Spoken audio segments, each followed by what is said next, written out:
எத்தனையோ நாடுகள் இருந்தாலும் நம்முடைய இந்திய தேசம் மிகவும் ஆச்சரியமான, அழகான, நன்மைகளால், ஆசீர்வாதங்களால் நிறைந்த ஒரு தேசம்.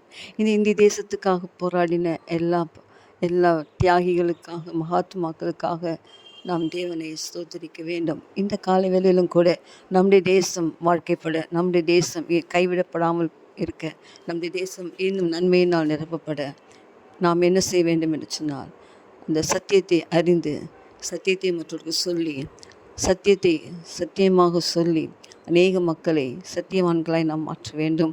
இந்த காலை வேளையிலே கர்த்தர் நம்முடைய தேசத்தை ஆசீர்வதிப்பாராக. நாம் பெற்ற உண்மையான சுதந்திரத்தை திரும்பவும் நாம் அனுபவிக்கும்படியாக இப்பொழுது இருக்கிற எல்லா சுச்சுவேஷனும் கர்த்தர் மாற்றி நம்முடைய இந்தியாவை ஆசீர்வதிப்பாராக.